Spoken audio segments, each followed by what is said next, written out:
My guest today is Mark Lewis, Head of Climate Research at Andurand Capital Management. Mark is one of the foremost experts when it comes to climate finance and has been in the carbon markets for over 25 years. In our conversation, he provides incredible insight and a real masterclass when it comes to talking about the EU ETS, as well as the Paris Agreement and the evolution of the carbon market.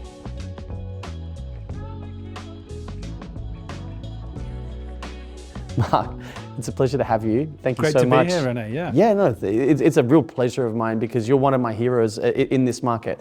As an intro, if you'll indulge me. Sure. I mean, you've been in and around carbon markets for quite some time. Yeah, so certainly. And so I would classify you one of the OGs, the old guard of this market. And we were just chatting off camera around there's this depth of knowledge that you and your peers possess, right?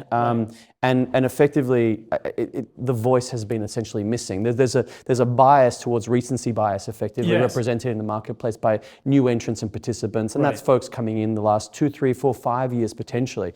But your career in carbon spans more than 2 decades. Yeah. So can you indulge me and just give for the audience's benefit a quick rundown around your experience? Yeah, with pleasure. And floor is yours. Of course, thank you. Well, I mean, I was a utility analyst. I was covering the European utility sector, the power generators, the big German and French utilities. And in 2005, we had the introduction of the European carbon market, and I wrote this piece explaining how I thought this was going to change the dynamics of the profitability landscape for the European generators, right? And unbeknown to me at the time, I mean, that was an interesting piece of work to do in its own right, but unbeknown to me, I was at Deutsche Bank at the time. Deutsche was in the process of building out a commodities team within which there was going to be a carbon team. That's carbon origination, carbon trading, and a sales desk. I mean, we had 4 people selling European carbon to compliance players. So I was asked to move from equity research to carbon research within the commodities department. And effectively, I think I was the first full-time dedicated carbon analyst in the City of London. So that was... That's a great distinction to have. It was very exciting. This is late 2005. There's a lot of political interest in it. So I'm being wheeled out to meet with policymakers, the senior people within the bank. The vice chairman of Deutsche Bank becomes very interested in carbon. I get to attend a lot of high-level meetings with him, doing what we called at the time carbon diplomacy. But the focus always was on the day job, which was researching European and UN Kyoto carbon markets, CDM and JI and so forth. So that's how I got into it. And so carbon markets 1.0, effectively. Exactly. I mean, I define the history of the carbon markets as we know it today really from the emergence of the first major compliance market, the EU ETS, which remains today still the largest. The flagship global compliance market. Voluntary markets predate that, of course, but there wasn't really as much excitement around them until you had an established compliance market. That's not too dissimilar to where we find ourselves today. So it's kind of history repeating. Completely. So, you had this 1.0, which I say runs from 2005 to 2013.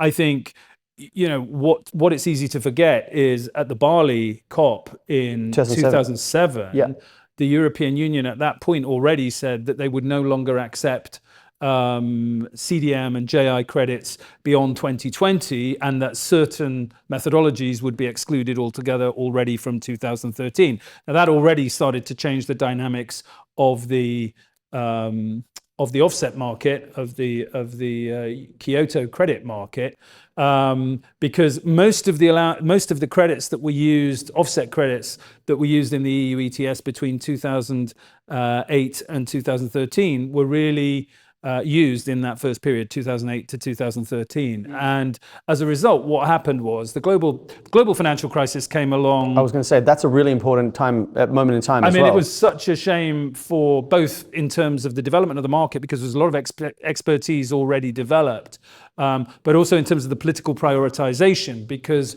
once the global economy started going into a tailspin, financial crisis, recession, climate change dropped down the list of priorities for policymakers. Of course. And so what happened was the price of European allowances fell very dramatically. We'd peaked, the first peak in carbon was July 2008 when we hit 30 euros a ton for the first time. And then, I remember that. That's around the time that I came into the market. Right. Well, only a few months later, February 2008, we were down to 8 euros a ton. So it fell by 2/3 over that period. And there was a similar knock-on effect on the price or the value of Kyoto credits as well. Of course. Absolutely. So this was a major shock to the market. And we maintained there was still a huge amount of interest on the compliance side. There's still a lot of interest on the part of European compliance players to use the quotas they had to import CDM and JI credits. But given that the value, the price of European allowances had fallen, less incentive probably to go out and develop new projects. And so, by 2012, and in particular as we moved into 2013, European economy is still quite in the doldrums, stagnant. The market really went into a sort of period of abeyance, and we had carbon prices in Europe really between 2011 and all the way through to 2017, prices below 10 euros a ton, single digits for a long time. And then the good news was that the European Union realized that this was unsustainable if it wanted to remain at the forefront and be considered as a global leader in climate change policy making. So the EU came forward with a very significant restructuring of the European carbon market, revamping really. And what they did was to introduce a mechanism that would allow for effectively the sweeping up of surplus allowances. I like to call it a quasi-central bank for carbon. What they did was bring in this mechanism, or they brought forward legislation in 2017. The mechanism itself, the Market Stability Reserve, then came into being in 2019. But what they did essentially was establish a mechanism that every year would remove a certain amount of the outstanding inventory in the market to ensure that there were healthy supply-demand dynamics and a higher price. Because I think creating a scarcity, effectively this linear sort of decay, effectively of the allowances, and that's material risk, not a material impact, I should say, with regards to the outcome, right? Not in terms of price, but the behaviour of the industries that are regulated under the EU ETS. Absolutely, this is what it's all about, right? I mean, I always like to go back to first principles when I'm explaining, the pricing of carbon.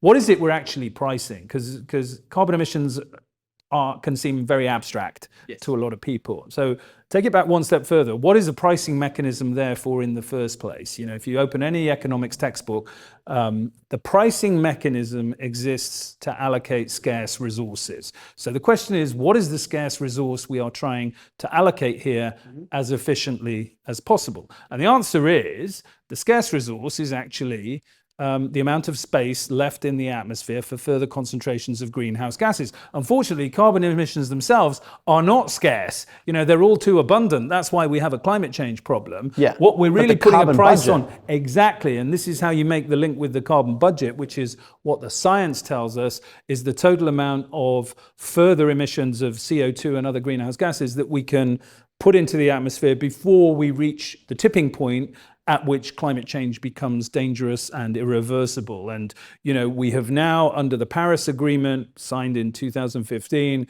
we have an agreement on the part of all the countries in the world to try and limit the increase in the average global temperature to no more than 2 degrees above pre-industrial temperatures. And to make best efforts to ensure that it's no more than 1.5 degrees. Now, 1.5 degrees implies net zero emissions for the world as a whole by 2050. And as a result, the European Union has brought for, and other jurisdictions, the UK, California, you're going to see, I think, more and more jurisdictions coming forward here. We're seeing, I reside in Singapore, and Singapore's just released a carbon tax with the fungibility component around also the offsets, which mirrors the early days of the EU ETS. Exactly. We see a similar system in Colombia, Korea, and other jurisdictions, as you said, are emerging. A really interesting kind of, like policy changes and shifts that are happening in response to the Paris Agreement, but in taking a lot of lessons, as you just outlined, effectively of what has happened in the early stages of the carbon markets. Absolutely. I mean, because what you need is a price signal that enables investors, by which I mean, industrial companies who are making long-term capital investments, to have confidence that if they invest in lower carbon intensive infrastructure that will be in the money in the future relative to the fossil fuel energy infrastructure that we have today. And if you'll indulge me with a bit of jargon, I think please. worthwhile for your listeners and viewers. The issue really is around the efficient allocation of resources, as I say, and there are really three kinds of allocation that we talk about in terms of economics. The first is or three kinds of efficiency. There is static efficiency, which is, how do we ensure that the carbon price is sufficiently high that of all the existing infrastructure today, it's the least carbon intensive infrastructure that is running, that is activated ahead of the more carbon intensive infrastructure. So the best example I can give on that is in the EU ETS and in any carbon trading scheme, is the carbon price high enough, for example, to ensure that gas-fired power generation units run ahead of coal-fired I was just power about to say, generation that's actually units. the proof in the pudding, effectively, what's happened in the EU ETS. Completely. And you were effectively looking at the analyst side of those, I'm not going to name specific names, but of those utilities, as you mentioned. Absolutely. And the zeitgeist at the time, right, in the media were like, these are the big bad guys, the big polluters. But effectively, that policy shift, it effectively led to a transformation of their business operations and really made coal uninvestable. And then leads to this energy transition piece around the gas component. So I think that's a really great example. It's been super important, and we know for sure that an EU ETS system or an ETS system of any kind, if it's designed properly, you will have static efficiency. The price will go to the level that incentivizes less carbon intensive infrastructure to be in the money as compared with more carbon intensive infrastructure. But we have two other kinds of efficiency to take into account as well. Great. What are those? What is dynamic efficiency? Is the carbon price high enough to ensure that there is an incentive to invest today in the technologies that will actually solve the problem? And I've written a lot on this and talked about the carbon price we need, for example, in the industrial sphere to make green hydrogen more competitive than grey hydrogen. Grey hydrogen being effectively the only source of hydrogen today, and it's very carbon intensive to make. Different input, with regards to the energy that's utilized to create the hydrogen. Exactly, you're combusting gas essentially. And whereas green hydrogen uses electrolysis to separate hydrogen from oxygen in water. Now, you need a higher carbon price there. So a dynamic efficiency to ensure that investment is being allocated properly for the future. And then the third kind, which Europe is now getting round to, is allocative efficiency. And this is the carbon price being reflected to the end consumer in all of the goods and services that are covered by the scheme. Now, that has not been the case until now. Really, it's only been electricity that has had the full cost of carbon reflected in the end selling price to every end user, not just industrial users of electricity, but retail consumers. Right.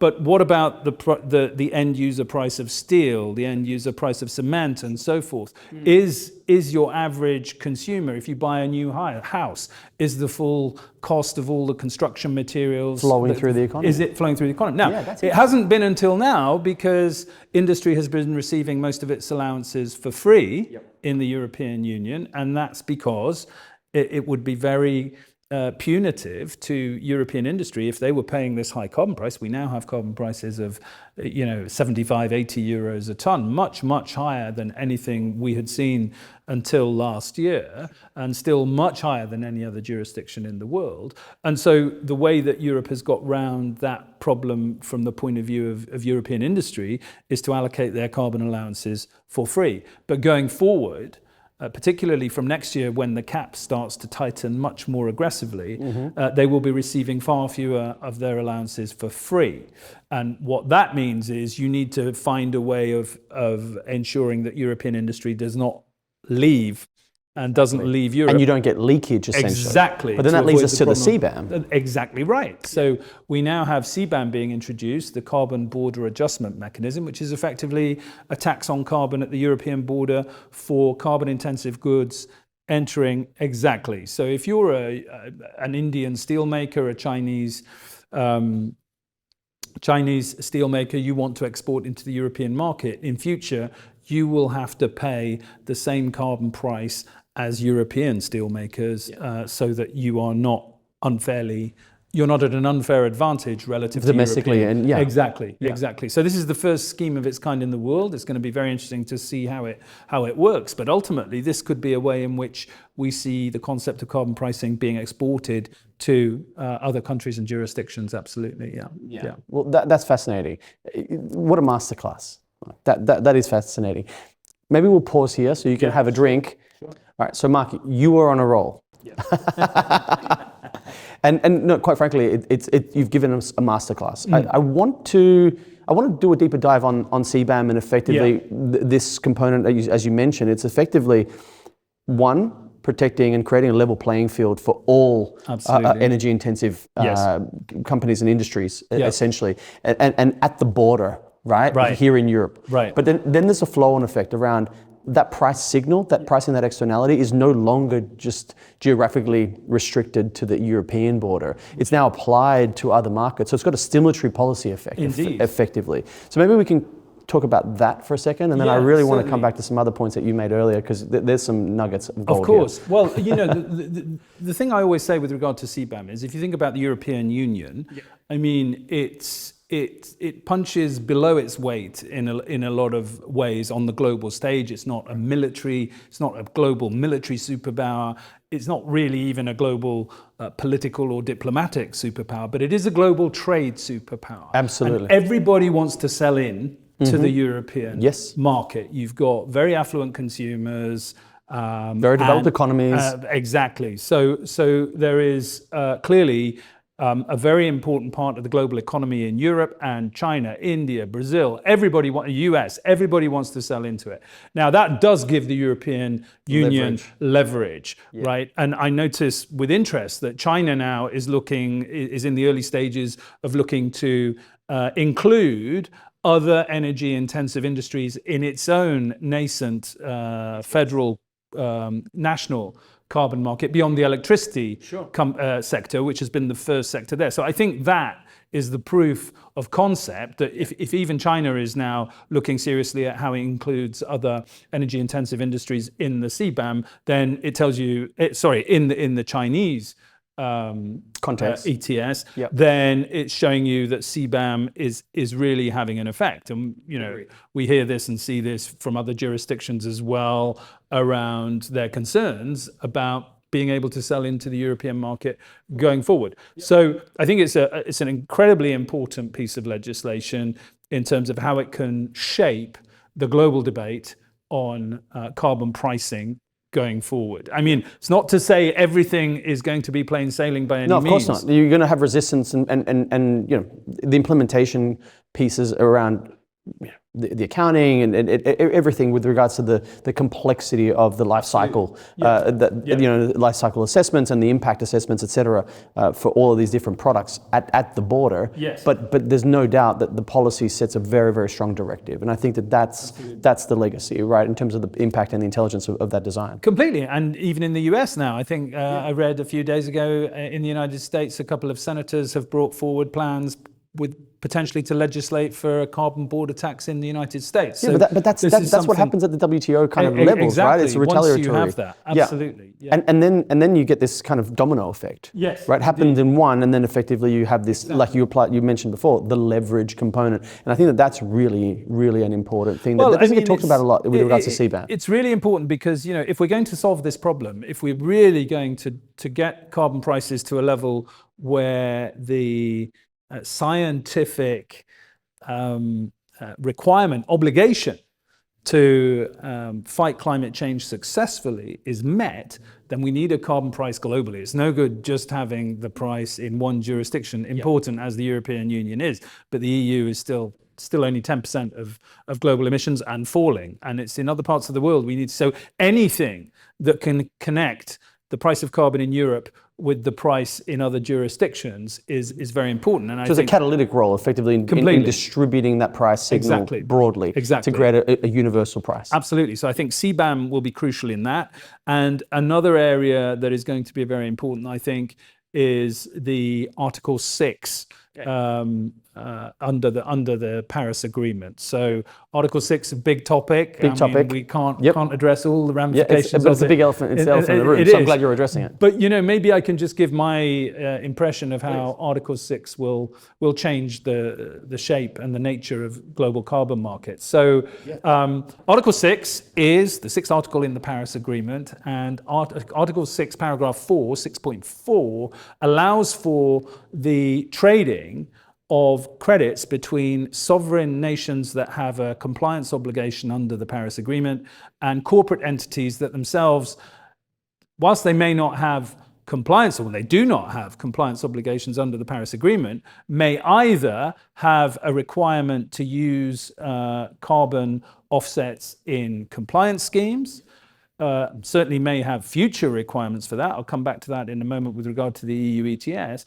or they have a very strong reputational incentive to purchase high quality offsets for their brand, because there is great societal pressure on large emitting companies to reduce their carbon footprint in line with the Paris Agreement. So I think what Article 6 will do ultimately is completely change the landscape of what we today call the voluntary carbon market. That is the market in which corporates go out and purchase credits, mostly from very worthwhile projects that reduce emissions. But there's no doubt the voluntary market has had its fair share of reputational issues. I think the thing about Article 6 is if in the future you are able as a corporate to purchase a credit from a sovereign entity. I was going to say that's the crux of the argument here. With a UN stamp on it saying this credit is captured under the accounting framework of the Paris Agreement. And on that country's balance sheet. Is on their balance sheet. And once they sell that credit to you as a corporate entity, they can no longer use that emissions reduction for their own purposes in achieving the Paris Agreement. So you have this corresponding adjustment attached to the Article 6 credit. The country in question, let's say it's Peru or Mexico or wherever it might be, then has to make a further reduction in their own economy. And then, as you said earlier, effectively it creates even further scarcity. It does, absolutely. Right? Absolutely it does. And what it also does is it gives much greater confidence for civil society that a corporate entity buying one of these credits is really contributing to reducing emissions globally because it's captured under the accounting framework of the Paris Agreement. Indeed, to your point about increasing scarcity, Rene, if a corporate entity that itself does not have a compliance obligation but purchases and ultimately retires an Article 6 credit with a corresponding adjustment, they're going above and beyond the maths of the Paris Agreement because they didn't have that obligation under Paris, and the obligation on the sovereign entity that sold them that credit is still there. Yes. So you get the emissions reduction in the territory that sold it to you, and effectively one on top because there was no compliance obligation in the first place on if it's used purely for voluntary purposes. Now, where I get really excited about Article 6 and corresponding adjustments is that as you see a proliferation of more and more cap and trade schemes, and the EU is the furthest advanced, so I'll come back to the EU ETS. The EU ETS now has a cap that is falling to zero, not net zero, to absolute zero by 2040. Of the allowances. Exactly. So the cap on allowances in the EU falls to, in the EU ETS, falls to zero by 2040. Now, what does that mean? It means that if you're a European corporate with compliance obligations under the EU ETS, you have to keep reducing your emissions by 4.2% going forward and 4.4% from 2028. Compound annually. Exactly. So what that means in turn is by 2040, under the current legislation at least, no entity in the EU that is covered by this scheme will be able to emit a single ton of CO2. Think of that. Think of it that way. Then you think, my goodness, that is very radical. Now, by the same token, there are very few people that I've come across. I make a habit nowadays when I'm presenting at any conference of asking for a show of hands. How many people think it's realistic for European industry to get to absolute zero emissions by 2040? Yeah. And very low percentage. Very, very low percentage, less than 1%, I would say, from my straw poll. Now, what does that mean? It means, I think, inevitably, that at some point in the next 5 years, before 2030 at least, the European Union will have to bring forward legislation allowing for the use of offset credits again into the EU ETS. That's interesting. So the pendulum's swinging fully the other way around. I think it will have That's to, fantastic. because otherwise European industry is going to be at such a disadvantage relative to the rest of the world that CBAM on its own won't be able to level the playing field. Now, the benefit of doing that, and this is the difference between Carbon Markets 1.0, when the EU ETS was allowing the import of CDM credits and JI credits, is that, number one, what we're talking about here are credits that are an absolute emissions reduction, not just a reduction against a baseline, which for the most part was what CDM and JI were all about.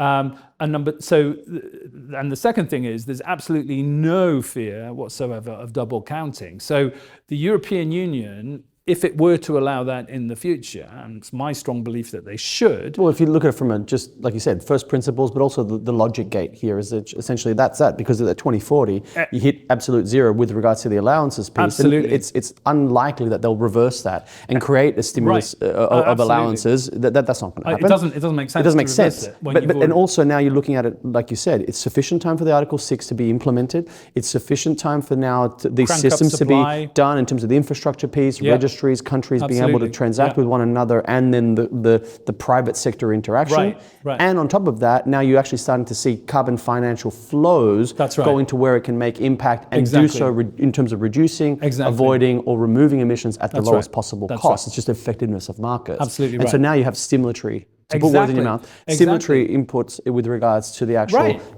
capex on the ground. And the further benefit of this is that, to your point, there's a stimulus for developing countries to develop these projects, and you'll be selling those projects at prices that are much higher than current value, than the prices at which these same countries, in many cases, are selling purely voluntary credits today. I mean, if you think about it, voluntary credits today are trading anywhere between 5 and I don't know, even 1 right now. Some of the benchmarks that just been affected quite drastically have come down right now to very, very low levels. It's actually below where the launch price was really painful, on the nature-based side. It is really painful, and it shows essentially the elasticity and volatility in markets. But it's like you said, it is really painful, and the hope is that essentially that scarcity creates now a stimulatory effect with regards to pricing. That inflation with regards to the pricing means that you actually have material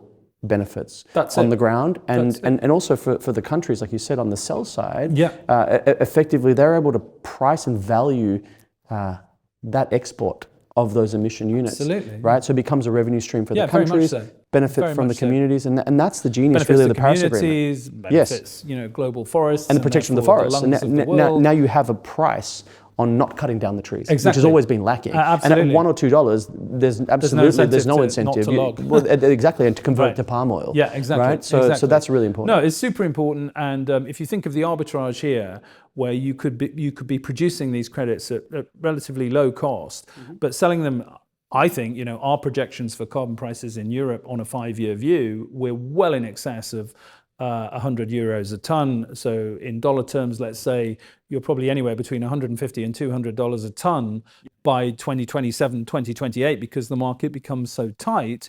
And if you're a developing country and you've got very interesting forestry projects or mangrove projects, whatever it might be, and you're able to generate those credits at low cost but sell them with a very decent profit on top, why wouldn't you do it? I mean, the incentive will be there. So I think this is very exciting. I think that's really the future of the global carbon market. I think credits, offset credits that have Article 6 corresponding adjustments attached to them will command a significant premium in the market. I think not only, I completely agree and subscribe to that thesis, and I can tell you that is being borne out currently. Right. In the market. Right. And you mentioned, the Article 6.4 units effectively and the private sector interaction. I think Corsia is a perfect example. I've just spent the last few days at a conference focusing on aviation, and this very topic is key. Essentially, Absolutely. How do they operationalize and exercise that certification arbitrage effectively for the corresponding adjustments? So you have the current kind of zeitgeist is that you have the underlying carbon cost, and then when you put on the corresponding adjustment,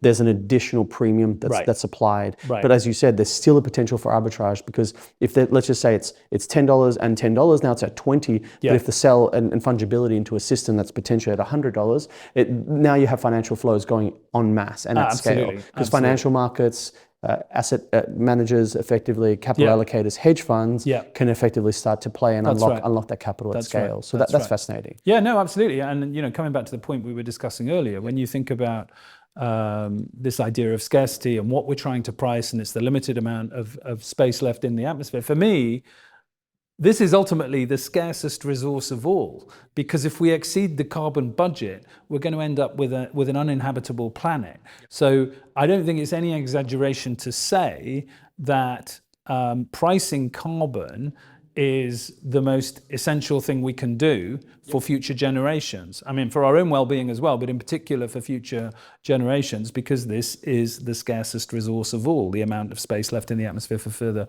concentrations of greenhouse gases. So whilst $150 a ton, $200 a ton might sound exorbitant from the experience we have accumulated so far of carbon pricing, in the grand scheme of things, when you step back and you think of all the other things we put prices on, where prices, that seems to me a very good bargain for ensuring that the planet is inhabitable for future generations and for all the other species with which we share the planet.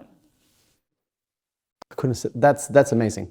Thank you for saying that. And I think that's the rational calculus that's been missing in the market in terms of that voice. We tend to all sit in these very kind of, a friend of mine and colleague of mine calls it a circular firing squad. Well-intentioned and effectively everybody focusing on their little patch and effectively denigrating the others. But we lose sight of the forest for the trees effectively. And that rational kind of assessment that you just provided us is really what we need to focus on. But this is the impetus for why these markets and these policies exist, whether it's voluntary or compliance or whatever flavor effectively people tend to focus on. It's the impetus around ensuring the longevity of our species and other species that we co-inhabit the earth. Absolutely right. Absolutely right. Thank you for that. That is fantastic. Not at all. I always like to come back to the greatest writer of all time, William Shakespeare, who has many references to climate change in his works, I have discovered as I've read through them. And there's this wonderful phrase in Hamlet where the hero is at his most depressed and he talks about the sky above and he's looking at the heavens and he says, "This majestical roof fretted with golden fire, why it appeareth no other thing to me but a foul and pestilent congregation of vapours." Now, we have our own foul and pestilent congregation of vapours to deal with now, which is the concentration of greenhouse gases in the atmosphere. Remember the tragedy of Hamlet. The tragedy of Hamlet is his indecisiveness. He can't decide. He doesn't move quickly enough in resolving the terrible situation he finds himself in. So what happens? At the end of the play, because of his lack of decisiveness, everybody dies. You know, his stepfather or his uncle, who becomes his father, dies. His mother dies. His lover dies. His lover's brother dies, and he himself dies. You know, we have to avoid the tragedy of Hamlet. We have to be decisive, and we have to put a price on carbon today that eradicates this foul and pestilent congregation of vapours and gets us back to an inhabitable future for everybody. Wow. Thank you. That was amazing.